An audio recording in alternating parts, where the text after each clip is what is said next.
الموظف ده ما بينامش وبيتكلم كل اللغات وما بينساش اي معلومات وما بياخدش مرتب كمان. تفتكر هل ده كافي يستبدل موظف الاستقبال في الفندق؟ الاول انا اسمي محمد عبد الهادي وعندي 11 سنه خبره في مجال الفنادق اللكشري، وحاليا شغال في واحد من اكبر الفنادق اللي موجوده في دبي. النهارده هقول لك 3 اسرار للروبوتس ديت ما تقدرش تاخد اي وظيفه في الفنادق. السر الاول ميزه التعاطف البشري.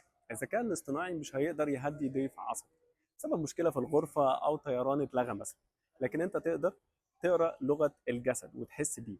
تقدر تقدم له ترقيه مجانيه وتحول غضبه لولاء. اللمسه الانسانيه دي هي درعك الواقي في الفنادق. السر الثاني توقع ما لم يتوقعه احد. الذكاء الاصطناعي بيقدر يحلل البيانات، لكن انت اللي بتشوف التفاصيل. الفي اي بي جيست او الهاي اند اللي دايما بيطلب الميه بدرجه حراره معينه تجيبها له قبل حتى ما يسال كل يوم على الفطار. المواقف ديت هي اللي تبني العلاقات عمرها ما تتنسي. عشان كده 70% من الريبيترز جيست بيرجعوا الفندق بسبب الاشخاص مش بسبب المكان او الفندق.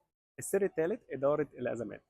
لو النور قطع خلال حفله زفاف مثلا، الذكاء الاصطناعي هيشوف على انها بلاغ للصيانه، لكن انت هتشوفها فرصه تنقل الجست للبنت هاوس في دقائق مع هدايا اضافيه. ده اللي يخليك استاذ في حل المشاكل زي حمزه صديقي في الفندق.